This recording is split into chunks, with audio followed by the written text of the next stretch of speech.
Vamos abrir a palavra do Senhor dentro desse mesmo propósito, no texto de 2 Crônicas, capítulo 7, dos versículos 11 ao 22. Diz assim: assim Salomão acabou a casa do Senhor e a casa do rei, tudo quanto Salomão intentou fazer na casa do Senhor e na sua casa, prosperamente o efetuou. De noite apareceu o Senhor a Salomão e lhe disse: ouvi a tua oração, escolhi para mim este lugar para casa de sacrifício. Se eu cerrar os céus, de modo que não haja chuva, ou se ordenar os gafanhotos que consumam a terra, ou se enviar a peste entre o meu povo, se o meu povo, que se chama pelo meu nome, se humilhar e orar e me buscar e se converter dos seus maus caminhos, então eu o ouvirei dos céus, perdoarei os seus pecados e sararei a sua terra. Estarão abertos os meus olhos e atentos os meus ouvidos à oração que se fizer neste lugar. Porque escolhi e santifiquei esta casa, para que nela esteja o meu nome perpetuamente. Nela estarão fixos os meus olhos e o meu coração todos os dias. Quanto a ti, se andares diante de mim, como andou Davi, teu pai, e fizerdes segundo tudo o quanto te ordenei, e guardardes os meus estatutos e os meus juízos, também confirmarei o trono de teu reino, segundo a aliança que fiz com teu pai, que fiz com Davi teu pai, dizendo: não te faltará sucessor que domine em Israel. Porém, se vós vos desviardes e deixardes os meus estatutos e os meus mandamentos que vos prescrevi, e fordes e servirdes a outros deuses e os adorardes, então vos arrancareis da minha terra que vos dei, e esta casa que santifiquei ao meu nome, lançarei para longe da minha presença, e a tornarei em provérbio, em montejo entre todos os povos. Desta casa, agora tão exaltada, todo aquele que por ela passar, pasmará e dirá: por que procedeu o Senhor assim para com esta terra e esta casa? E responder-se-lhe-á: porque deixaram o Senhor, o Deus de teus pais, que os tirou da terra do Egito, e se apegaram a outros deuses, e os adoraram, e os serviram. Por isso, trouxe sobre eles todo este mal. Palavra do Senhor. Chega o final do ano, boa parte das pessoas começa a refazer os projetos para o próximo. É meio que algo natural a gente começar a pensar, a refletir, a fazer uma análise de como nós vivemos até aquele final de ciclo. A cada ano que vai terminando, nós vamos fechando ciclos da nossa vida. Nós vamos recomeçando coisas que foram abandonadas. Nós vamos retomando atitudes que foram perdidas. Nós vamos aparando as arestas. Nós vamos consertando aquilo que está quebrado. Pelo menos é saudável que haja algum tipo de avaliação, que haja algum tipo de reflexão. É normal que isso aconteça. Sabe o que não é saudável e nem bom? Que nós venhamos a repetir os mesmos erros que cometemos no passado. Quero falar com você sobre isso. Quero falar com você sobre não cometer os mesmos erros do passado. Não cometer os mesmos erros do passado. Pelo contrário, aprender com os erros do passado. aprender com as nossas quedas. O profeta Oséias, ele de forma muito direta, porque é prática muito comum entre os profetas, que são boca de Deus, que não se calam diante da injustiça humana, que não se calam diante do pecado, que confrontam o povo de Israel nas suas limitações. Oséias, no capítulo 14, ele começa dizendo: volta-te para o Senhor, porque pelos teus pecados tem caído. Sabe o que nos faz cair? São os nossos pecados. A nossa negligência com a vida espiritual, a nossa negligência para com o Senhor provoca resultados catastróficos nessa mesma vida espiritual. Eu não estou dizendo que tudo de ruim que acontece conosco tem origem em nossos pecados. Eu estou falando aqui para você especificamente do seu relacionamento com Deus. É sobre isso que eu quero falar com você. Eu sei que há áreas da nossa vida que precisam ser tratadas. Em outro momento, em outra circunstância, nós falamos sobre isso. Hoje eu quero falar com você sobre a sua relação com Deus e te perguntar: será que você vai, em 2022, voltar a cometer os mesmos equívocos, os mesmos erros que cometeu em 2020, em 2021 e tem cometido já há alguns anos? Ou será que não é a hora da gente se levantar, refazer a vida, refazer as prioridades e nos voltarmos para aquilo que de fato nós sabemos que é a vontade de Deus para nós? Quanta coisa que nós não precisamos, nós temos. Quanta coisa que nós não sentiríamos nenhuma falta, nós nutrimos e fazemos e valorizamos. Será que não é a hora de nós aprendermos com o homem de Deus aqui da Escritura, que é Salomão, a confiar no Senhor, o seu reino, a sua vida, o seu projeto, o seu futuro? Se você não sabe o contexto em que foi esse texto escrito, porque muitos de nós ficamos muito fixos apenas na síntese daquilo que é todo o trecho que nós lemos, que é o versículo 14, e nós falamos tudo isso com muita propriedade. Se meu povo, que se chama pelo meu nome, se humilhar e orar e me buscar e se converter dos maus caminhos, então eu os ouvirei do céu, perdoarei os seus pecados e sararei a sua terra. Muitos de nós tomamos esse texto como um mantra, como um mote para a nossa vida. Ah, igreja, se levanta, igreja, se humilha. Agora, há mais que isso nesse texto. É preciso que você entenda que Salomão está diante de uma tarefa que é imensa. Salomão vai substituir Davi. Salomão é filho de Davi e vai substituí-lo, porque Davi já não mais irá reinar.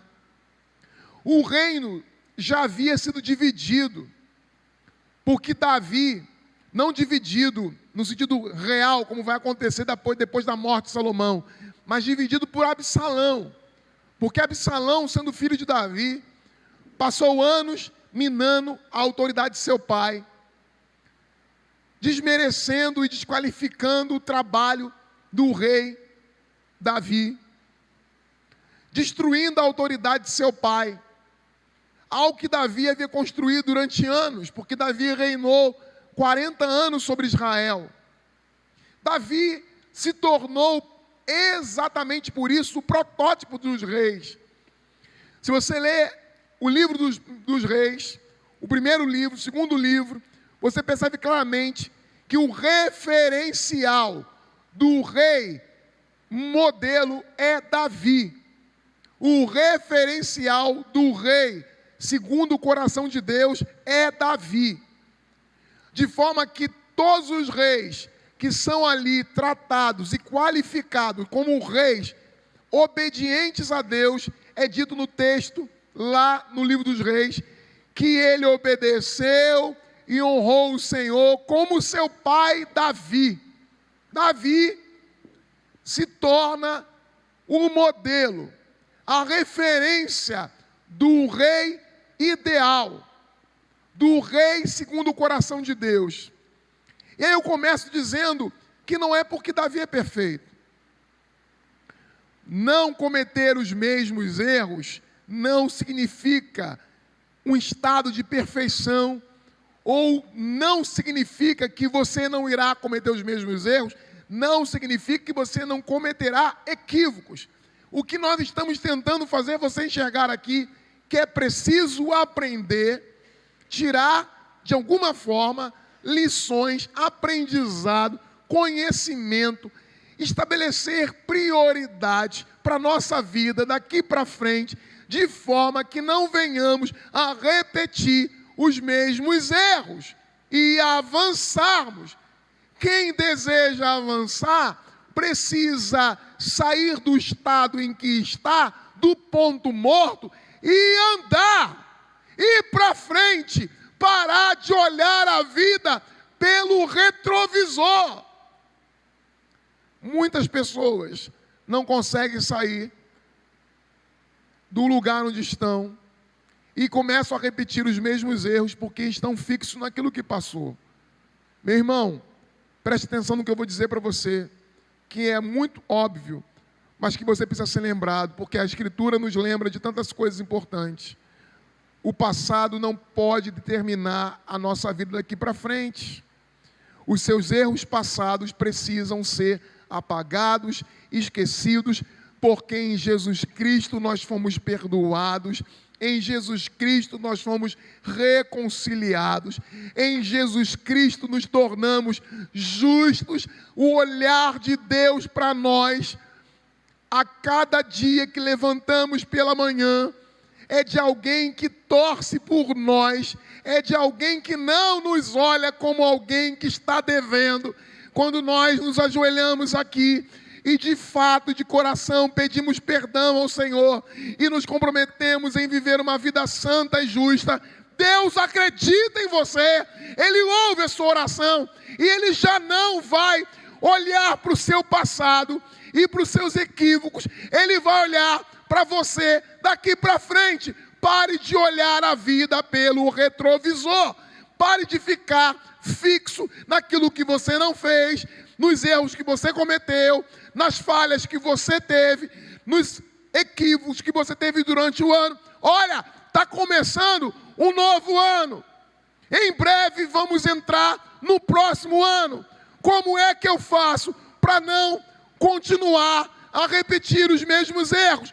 Comece não olhando a vida na perspectiva do passado. Olhe a vida na perspectiva de agora para frente, do presente para o futuro.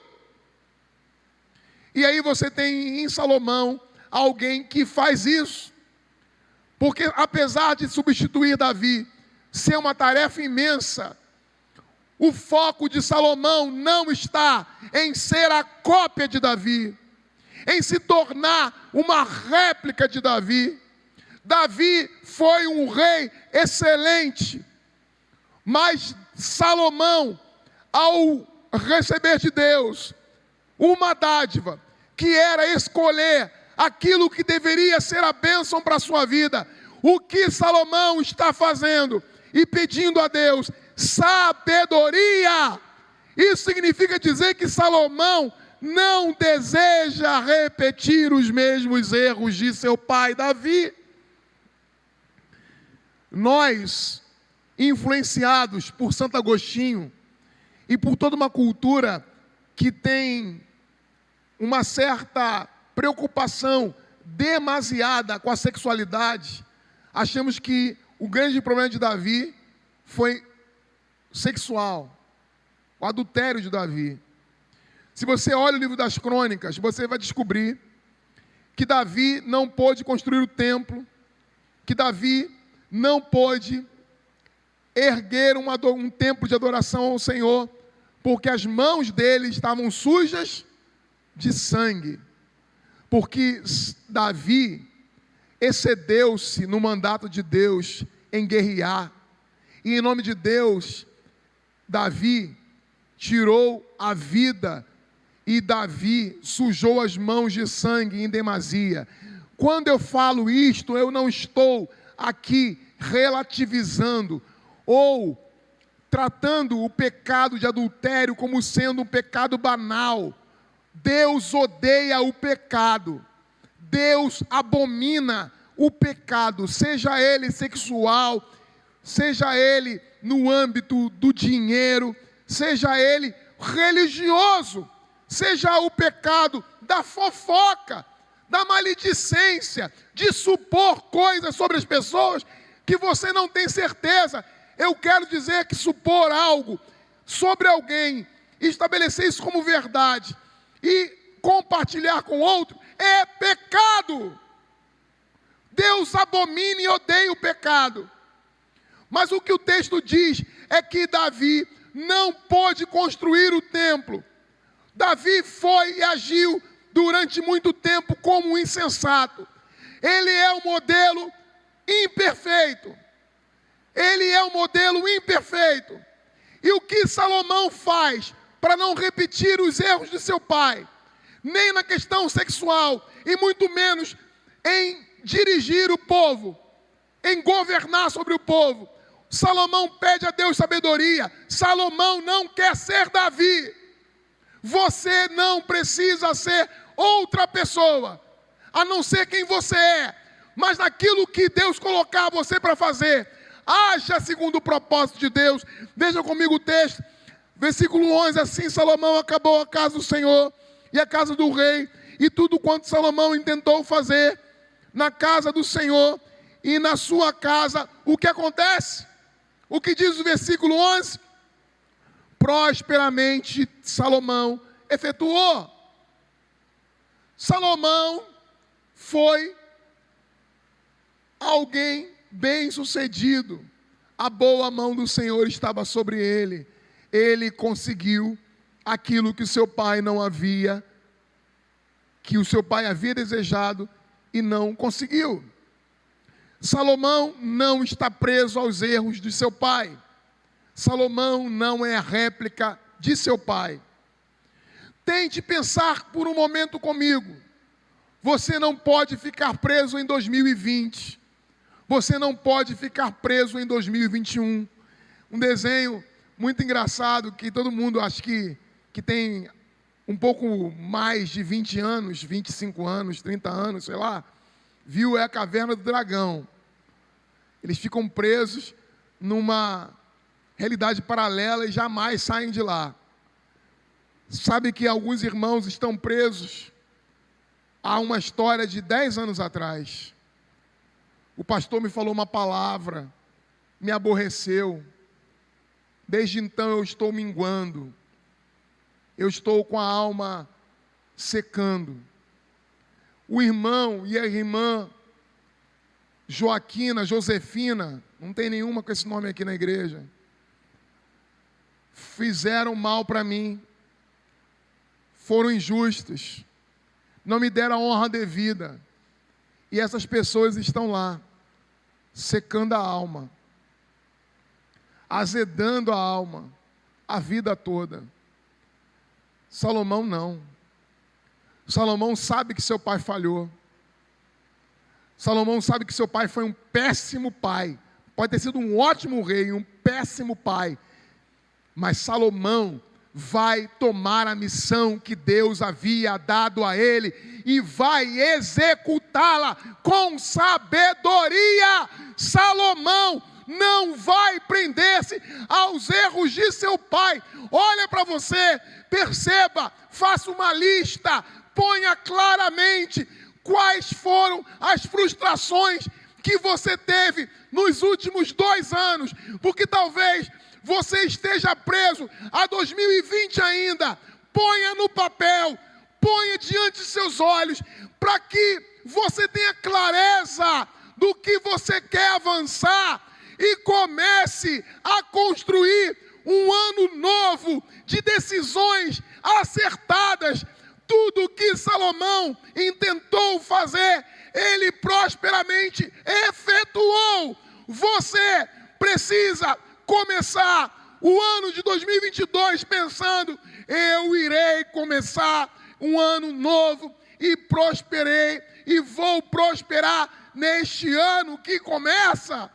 O que é que eu fiz que atravancou aquilo que eu tenho controle? Eu vou cuidar. Aquilo que é possível que eu faça, eu vou fazer. Aquilo que eu tenho força para priorizar, eu vou priorizar. Aquilo que eu preciso focar como importante, eu vou fazer. O que ele fez foi determinar-se a cumprir a missão que Deus havia dado para ele. Ele construiu o templo, e não foi uma tarefa fácil.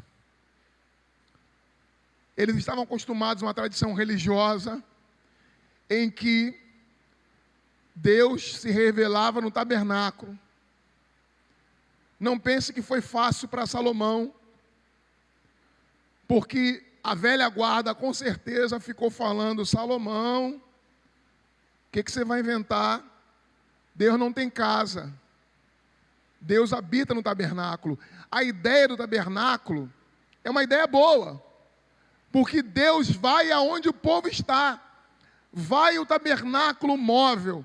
Aonde Israel vai, Deus vai junto. Deus não está fixo. À medida que Salomão propõe um templo, ele está fixando a morada de Deus. Ele está fixando a morada de Deus. Ele está dizendo: olha, Deus irá ouvir a oração que se fizer neste lugar. Ele está centralizando, ele está criando, estabelecendo uma homogeneidade teológica. Ele está estabelecendo uma unidade geográfica, espiritual, mas ao mesmo tempo ele está limitando. E provavelmente o texto, em alguns ecos, mostram isso. Houve resistência, houve gente que disse: Salomão, você está quebrando uma tradição antiga, e remete-se a Moisés. Mas Salomão soube ouvir a voz de Deus. Salomão não submeteu-se à política do seu reino. Salomão simplesmente foi executar a obra que Deus havia dado a ele, e ao propor-se e ao se colocar dessa forma, o que acontece é que o texto diz que ele prosperamente efetuou. Isto não é uma questão apenas de sucesso na vida secular. Isso não é uma questão de sucesso apenas como rei. Isso não é uma questão apenas de sucesso enquanto governante. É uma questão de ter a bênção de Deus. E a bênção de Deus inclui todas as áreas da nossa vida.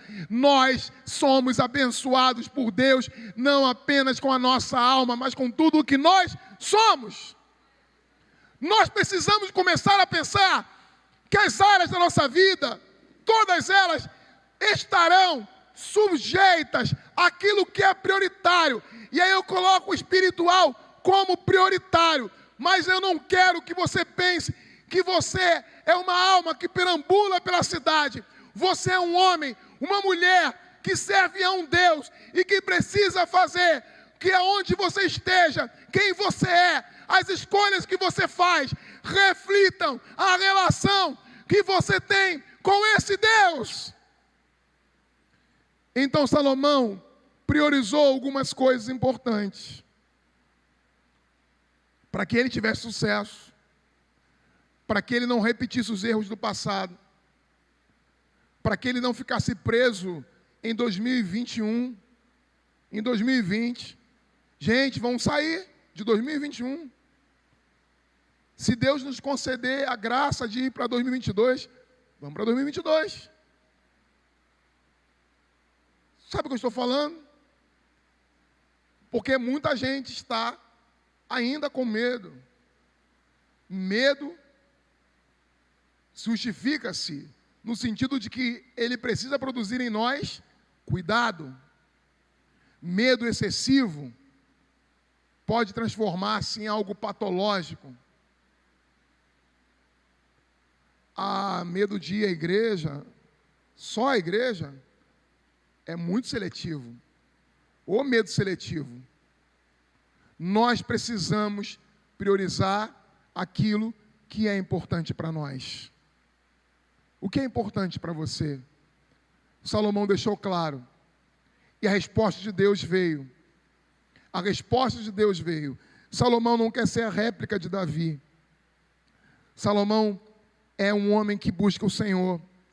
E porque ele buscou o Senhor, versículo 12 diz: de noite apareceu o Senhor a Salomão. Veja comigo uma coisa, Deus só vai aparecer para quem o busca. Deus não aparece para quem não o busca. Pelo menos não no Antigo Testamento. Deus aparece para aqueles que são homens e mulheres dele. A revelação no Antigo Testamento é sempre nessa ordem. Há exceções. Deus apareceu a Saulo, contrariando o desejo dele. Mas Saulo é uma exceção. As epifanias, as revelações, as manifestações de Deus, tanto no Antigo Testamento como no Novo Testamento, acontecem em decorrência da relação que é estabelecida com Deus. Salomão havia buscado o Senhor, pedido a Deus sabedoria para aquilo que ele pudesse, para que ele pudesse exercer aquele reinado. E o que Deus faz? Deus fala com ele em resposta à sua busca. Mesmo Jesus, olha para mim, mesmo Jesus, diz a palavra, principalmente no Evangelho de Lucas, Lucas diz que Jesus, quando ia fazer algo importante, tomar uma decisão importante, Jesus separava um tempo para a oração e estava em jejum. Jesus, olha para mim e pense, Jesus, o Filho de Deus, o Deus encarnado, estando na condição de homem que estava, ao ter que enfrentar, por exemplo, a tentação no deserto. Por exemplo, quando ele vai enfrentar discursos ou lidar com os fariseus, sabe o que Jesus faz antes? Ele guarda um tempo para estar jejuando, para estar em oração. Agora, por que cargas d'água os crentes de hoje ficam achando que são super-homens e que podem, no peito, segurar todas as situações difíceis e que podem lidar com patrões opressores, com gente ruim que quer a sua morte, com gente que faz mal para a gente? É com jejum e oração, é clamando ao Senhor, é entendendo que a nossa força é fraca. Meu irmão, você tem a condição de começar um ano novo e a começar a mudar de vida. Pare de jogar a bola no peito e chutar para o gol sem que antes você tenha se preparado para isso. Como é que o crente se prepara? O crente se prepara consagrando a sua vida ao Senhor em oração, em jejum. Meu irmão, ore, porque você e eu não temos recebido respostas, porque as respostas só vêm daqueles que clamam. E quanto mais nós clamarmos, mais o Senhor será sensível à nossa voz. Por vezes a resposta de Deus não será a que nós desejamos, mas as respostas virão. Algo que nós não pedimos a Deus, nós não podemos exigir que Ele venha nos dar. Nós não podemos trabalhar contra nossas próprias ideias, nos sabotando. E falar, mas Deus não me abençoa. Deus não me abençoa. Deus não me abençoa. Ó, se você é um crente que não tem tempo nunca para falar com Deus, que nunca expõe as suas necessidades para Ele, que não tem paixão pela palavra dEle para ouvir a orientação, porque quando você começa a ler a palavra também, meu irmão, preste atenção, você começa a perceber que algumas coisas que você quer, talvez você tenha que abandonar. Que algumas coisas que você deseja, talvez não sejam tão importantes assim. O apóstolo Tiago vai dizer: pedis e não recebeis, porque pedis mal, para gastardes em vossos deleites. Vocês pedem aquilo que vocês não precisam. Vocês pedem aquilo que não é necessário. Vocês são acumuladores. Vocês gostam de acumular. Pede aquilo que você precisa. Trate com seriedade sua vida espiritual. Cuide da sua vida de oração. Tenha metas com Deus, como você tem metas de ganhar dinheiro. Tenha metas com Deus de gastar durante a sua semana tantas horas, tanto tempo de oração. Tenha propósito com Deus de estar com Ele mais do que estar com qualquer outro amigo. Tenha propósito com Deus de fazer dele o seu companheiro, mais que qualquer companheiro que você tenha. Ame mais a Deus do que o seu marido. Ame mais a Deus que o seu trabalho. Trabalho ruim, que você ama mais do que a Deus. Ama mais o patrão. Ama mais o trabalho do que o próprio Deus. Quanta gente ama mais as coisas ruins que reclama que tem, mas amam mais do que a Deus. É por isso que você não tem outra coisa, porque você ama as coisas que você tem. Você se apega a elas e não confia que Deus pode te dar algo melhor. Deus pode te dar algo melhor. Deus vai abrir as portas para você. Não cometa os mesmos erros. Não faça na sua vida uma ciranda que se repete, um círculo que não termina. Salomão, em tudo que ele fez, ele efetuou e foi próspero naquilo que ele realizou. Está aqui o segredo. O segredo a gente já conhece. Não estou aqui para fazer você ter nenhuma descoberta fantástica. Não é a pregação dos 7 passos da vitória. Não é. Não é a pregação dos 7 passos da vitória. Não vou te dar coisa nova. Não vou te dar uma fórmula mágica. Não vou te dar uma revelação especial que eu recebi. Eu recebi uma revelação especial de Deus, que ninguém teve, que eu agora tenho aqui para te dar. Eu não tenho nada disso para te dar.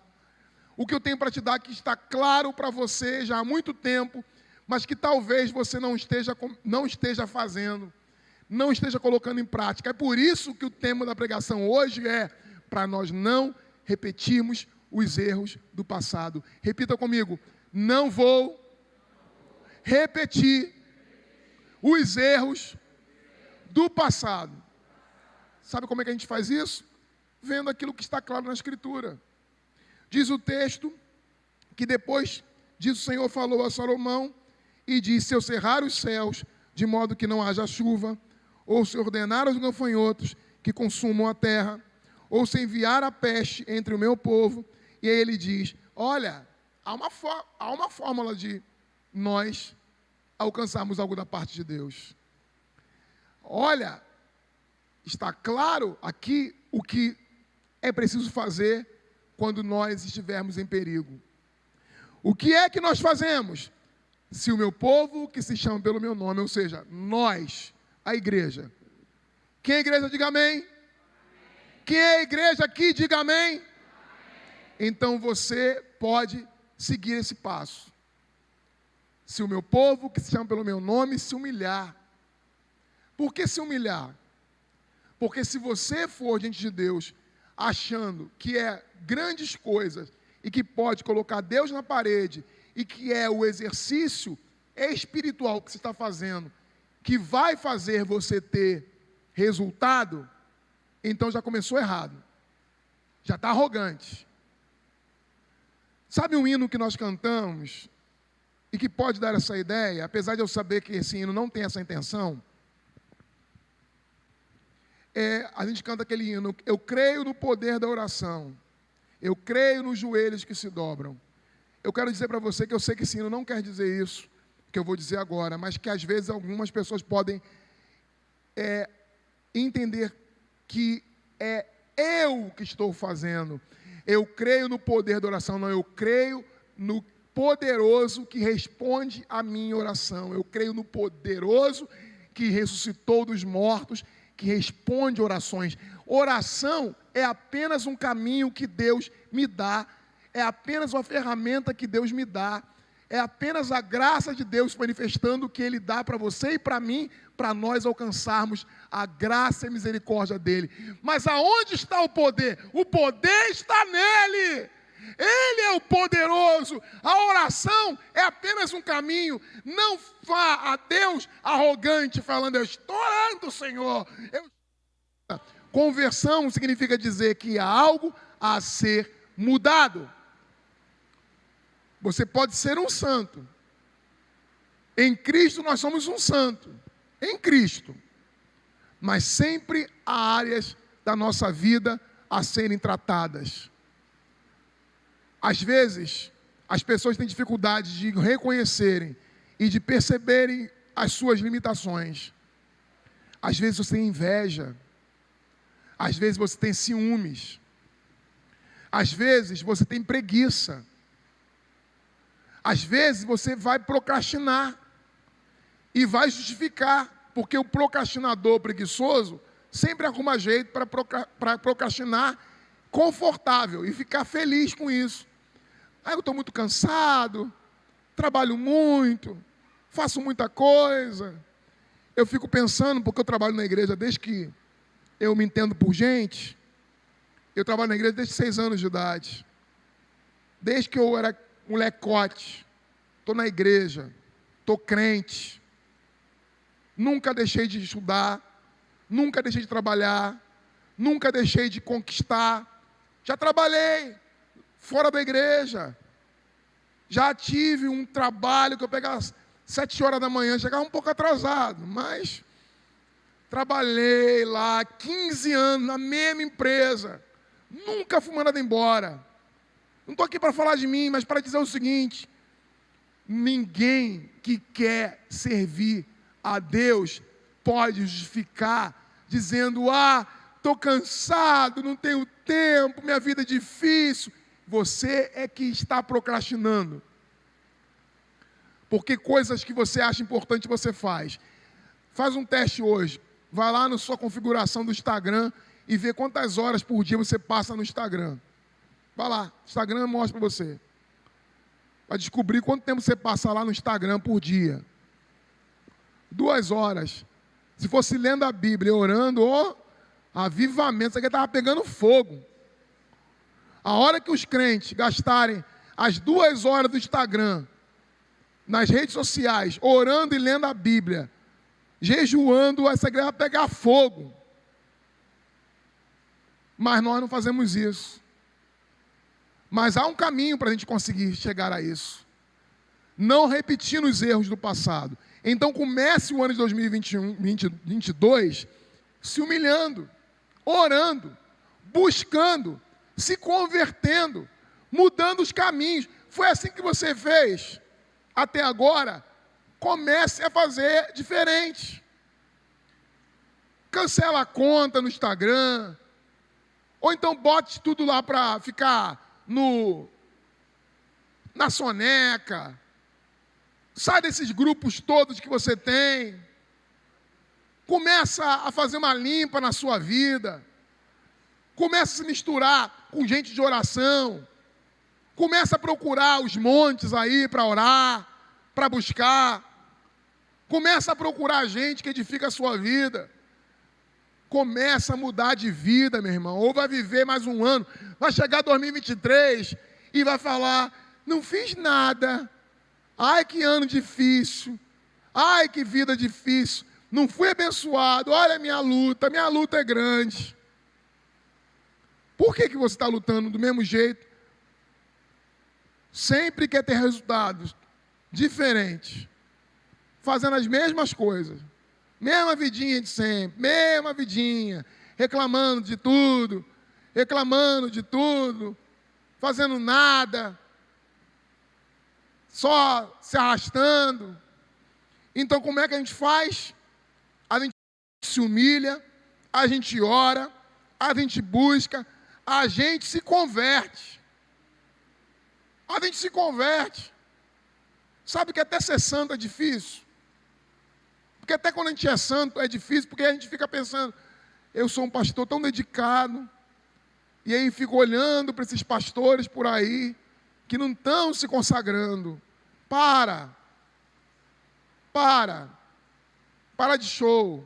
Eu tenho que falar de vez em quando para mim, você é podre igual todo mundo, você é igual todo mundo, você é igual todo mundo. Talvez você esteja num caminho mais adiantado, porque você já aprendeu com alguns erros, e já cresceu. Mas isso não pode ser motivo para você encher o coração de orgulho. Quando eu falo podre, eu sei que tem gente que fica assim, sentindo mal.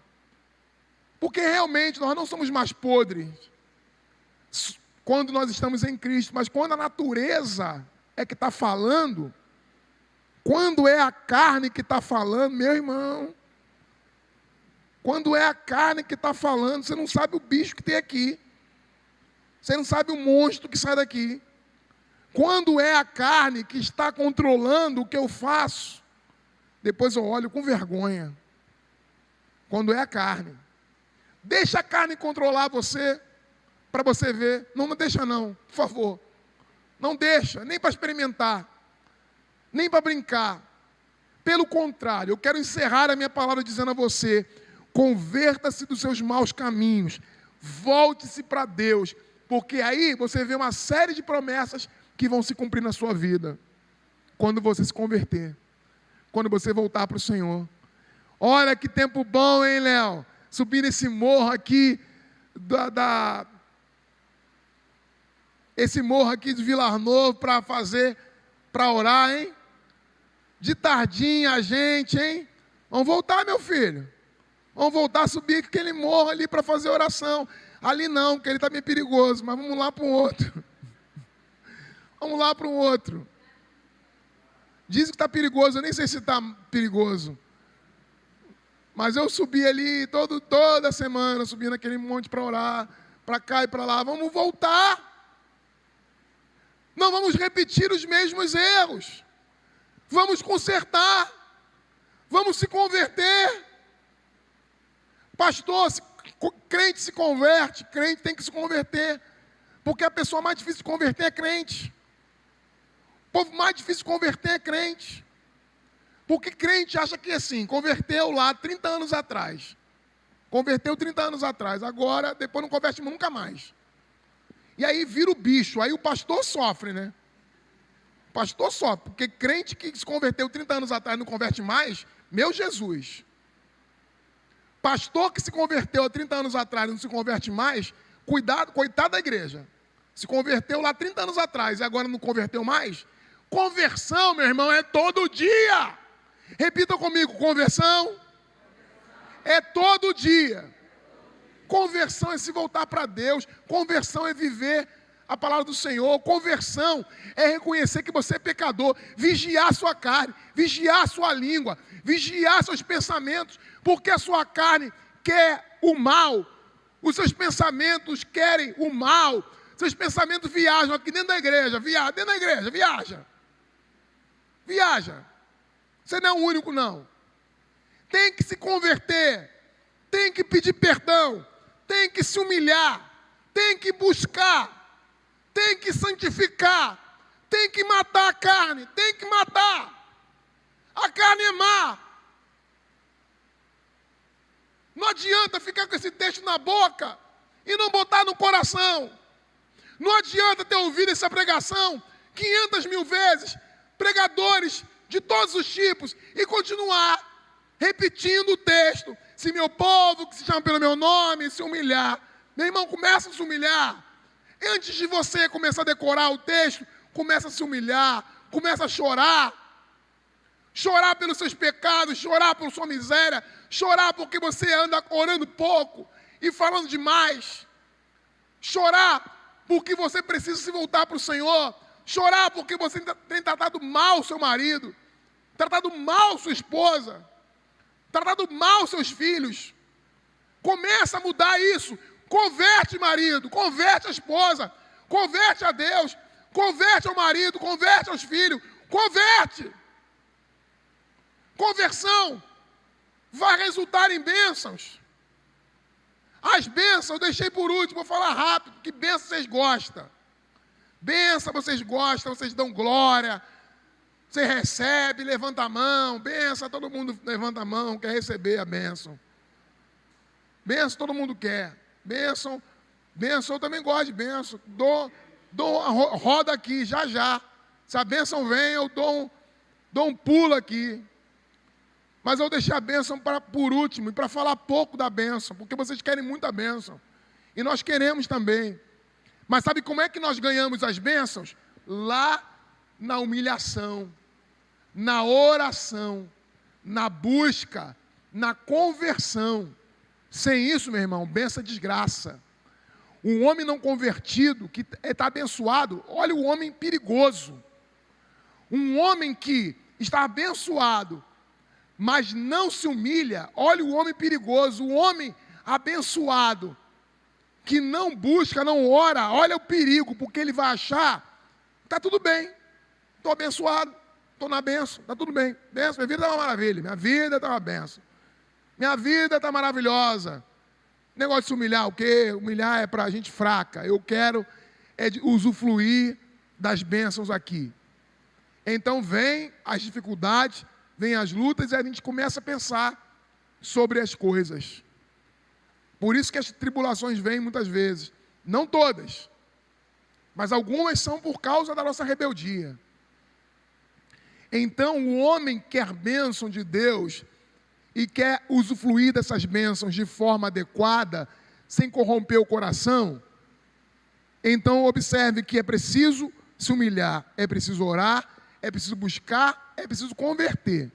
E aí diz o texto, então, versículo 15, estarão abertos os meus olhos e atentos os meus ouvidos à oração que fizer nesse lugar. Depois de tudo isso que eu falei, as bênçãos virão sobre tua casa, depois da humilhação, depois da oração, depois da busca, depois da conversão. Para pular isso é desgraça. Pular isso é desgraça. Pular isso não é bênção, não. Tem que primeiro se humilhar, tem que primeiro orar, tem que primeiro se converter. E aí ele diz, porque eu escolhi e santifiquei esse lugar, para que nela esteja o meu nome perpetuamente. E aí o texto fica muito claro para a gente, eu encerro mesmo agora, que ele diz para Salomão o seguinte, uma condicional. Ele diz para Salomão assim, quanto a ti, versículo 17, veja comigo aí, versículo 17, quanto a ti, se andares diante de mim, como andou Davi, teu pai, e fizeres segundo tudo quanto te ordenei, e guardares os meus estatutos, os meus juízos, também confirmarei o trono do teu reino, segundo a aliança que fiz com o teu pai, e teu pai dizendo, não te faltará sucessor que domine sobre Israel. Então, eu gosto desse texto, porque a gente fala de graça o tempo todo. Porque tudo é graça mesmo.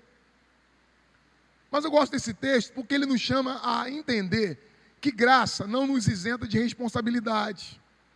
Graça não significa viver uma vida imunda e dizer, estou na graça. Isso não é graça não, isso é desgraça. Tua vida suja não é graça. A graça é para viver santo. A graça é um poder que infunde em nós a santidade. Não confunda uma coisa com a outra. Nós não somos salvos a não ser pela graça, mas uma vez salvo, é nosso dever viver em santidade. E significa dizer que Deus está dizendo para Salomão o seguinte, olha, quanto a ti, se você andar nesse caminho, a bênção vai vir sobre sua vida. Mas se você se desviar sobre a sua vida, vai vir as consequências do fato de que você se desviou. Se desvia, mata, alimenta a carne, vive no pecado e quer a bênção de Deus, pelo amor de Deus, Ele não vai abençoar isso. Os santos não. Os ímpios às vezes são até abençoados, para a desgraça deles. Para a desgraça deles. Agora, quantos filhos, ele ensina que a gente precisa ser fiel. Viver em fidelidade. Honrar o Senhor. E não se desviar do Senhor.